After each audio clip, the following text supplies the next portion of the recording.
There's a nasty rumor going around through the rumor mills that Xbox Game Pass will be making its way to the Nintendo Switch. I'm going to be talking about how it's going to affect Microsoft gamers, Microsoft as a whole, Nintendo, as well as the gaming industry.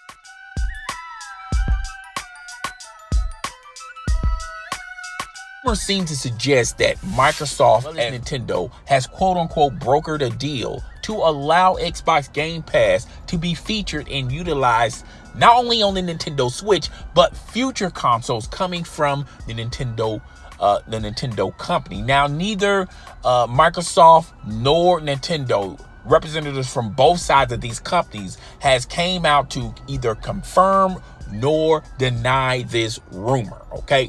But if this rumor is true, Nintendo Switch gamers will have the opportunity to play Microsoft games. Instead of buying a PC or playing Microsoft games on PC or buying an Xbox One X, now Nintendo Switch gamers will have the option to purchase Game Pass and to play whatever game to their heart content to the Microsoft library. Nintendo gamers will be able to play Cuphead, Ori and the Blind Forest, Tomb Raider, Crackdown, Gears of War. A lot of these games that the only way you're going to be able to play these games was to either purchase an Xbox One X console or have a PC. Now Nintendo gamers will be able to play it straight from the Nintendo Switch. Now, the majority of these games, let's be fair and let's be honest, will be streamed. There's no way you're going to directly play Gears straight from your Nintendo Switch. The Nintendo Switch does not have the hardware or the capability to do that. But as far as streaming goes, you'll be able to play and enjoy these games streaming wise. Okay, so how this will affect Nintendo gamers, Xbox gamers, Microsoft as a whole, the gaming industry. Microsoft has pretty much changed their identity overnight. It's not about making hardware and having content for that hardware. It's now about selling a service. Instead of selling a console, they're trying to sell a service, and they want that service on every platform. They already have it on mobile phones. They already have it on PC, on a lot of devices such as DVD players, Blu-ray players, televisions. Now they want to make their way and make their mark on the Nintendo Switch. And how this deal, if it's turned out to be successful for Microsoft, how Game Pass will likely make its way to PlayStation.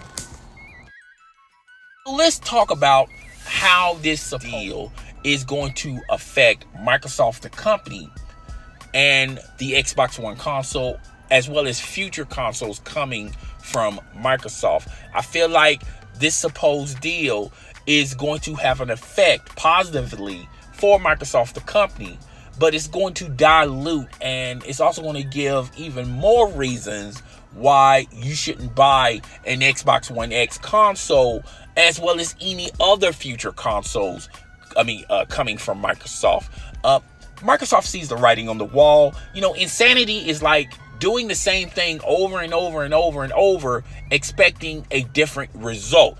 Microsoft knows that Sony, as well as Nintendo, has pretty much established, and they have a successful blueprint on how to promote and sell a console. Microsoft is stepping away from competing with Nintendo and Sony in the console making business. Microsoft also realized that they know where their bread is buttered, so to say. They know that they sell a better service than those other two companies. Xbox Live is presumed a very successful service, and it exceeds and is far better than Sony as well as Nintendo, even though I feel like the PlayStation Network and the Xbox Live is pretty much at the same level. But perception is reality. A lot of people seem to think that Xbox Live is a better service than PSN. It's definitely a better service than Nintendo Online. Okay, so Microsoft knows Xbox Live is very successful, and Xbox Game Pass is extremely successful. It's not only on the Xbox consoles, but it's also on tablets, PCs, smartphones. And if this deal is true, it's going to be making its way to the Nintendo Switch. And how long will it take for it to make its way to the PSN network? Microsoft realized and they fully understand that they should step away from the console making business and put a lot of their time, effort, and attention on their services, because their services is what a lot of people are clamoring for. Xbox Game Pass is going to allow them to do that. So a lot of people are asking, who does this affect if this rumor is true? Who wins, who loses? To me, I feel like it's a win-win for Nintendo. Why? Because the Nintendo Switch, the lack of third-party support, if this rumor becomes true, Xbox Game Pass cover those holes, clearly.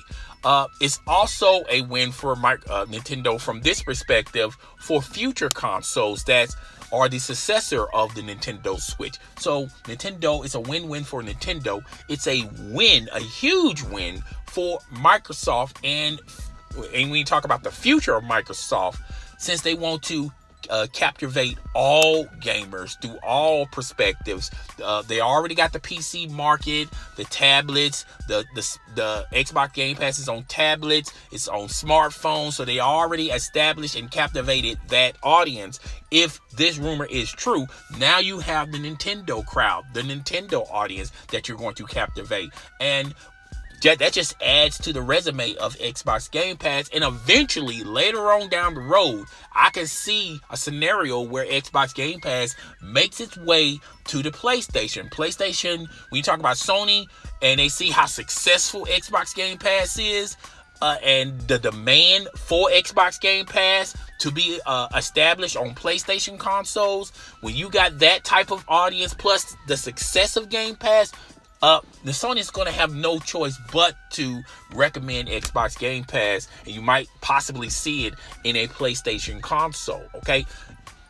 Who loses? Xbox, the console.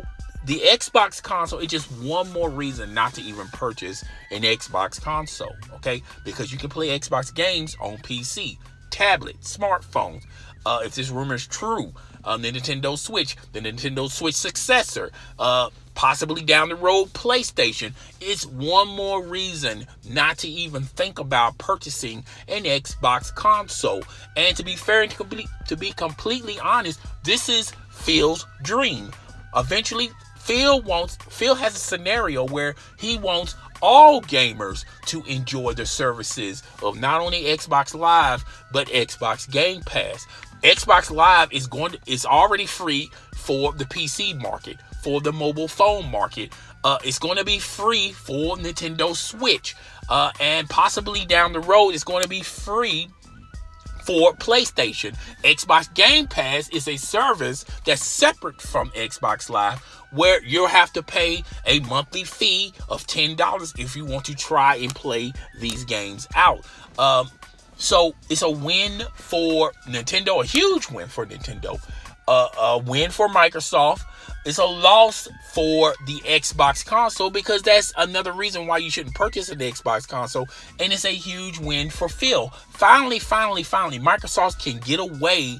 They can get away from the console making business. To be fair and to be completely honest, when you talk about Nintendo, Sony, and Microsoft, they lose the first several years on the console. They lose more money on every console they sold than they actually make money on the console. Now, after other iterations of this console, when they can tweak it here, tweak it there, then they start making a profit. But clearly, Microsoft wants to get away from the console making business, because if it doesn't make dollars, it doesn't simply make sense for Microsoft. Microsoft also knows, here's another reason, Microsoft also knows that the next Xbox, the successor for the Xbox One X, clearly that console is never going to surpass or beat a Nintendo Switch or a future or the successor for the Nintendo Switch, as well as the PlayStation 4 or the successor of the PlayStation 4. It is just that simple. Microsoft knows that they're fighting a losing battle playing the same games with Nintendo and Sony when they already have these consoles established in these markets, and Microsoft is never going to overtake them. There's never going to be a scenario where the Xbox console is clearly it's going to overtake a Nintendo or a Sony console. That's just the way it goes. But overall, Xbox Game Pass is a huge... If this news is true, it's the right step in the right direction for Microsoft. And Microsoft, throughout the years, have been throwing a lot of stuff on the wall, hoping for it to stick. When you talk about time exclusive titles, that didn't work. Exclusive titles, that didn't work. Maybe making a powerful console, that didn't work. Maybe making hardware. Maybe we can make money on hardware with controllers and custom headphones. That didn't work, okay? So let's do Xbox Game Pass, set it up like Netflix, where we can try to capture all gamers, not just Xbox gamers, not just PC gamers, but all gamers, hardcore, the casual gamers, the supposed Nintendo gamers, maybe later on down the road, PlayStation gamers, even though PlayStation has their own streaming service and is very profitable and very successful. Is there room to have two streaming services? Remember now, folks, Netflix and Hulu coincide with one another, and they both have similar streaming services. Clearly, the Netflix streaming service is a very successful, profitable service of the content that they bring on that platform. But Hulu is very profitable as well too. And there could be a scenario where you see the PlayStation Now still have its streaming service coexist with Xbox and Xbox Game Pass. So there is a scenario where there happen where more is better. But streaming in general, to me, streaming games in general, I feel like that's not necessarily the way to go for gamers. I will do a video explaining that in detail, why streaming is ultimately going to be bad for us in the long term. Short term, I see a lot of success there, but long term is really going to affect and hurt us down the road. I don't think a lot of people understand that. Well, that's all I got for today's show. As always, rate, comment, subscribe, support the channel, and I will see you guys on the next video. Peace out.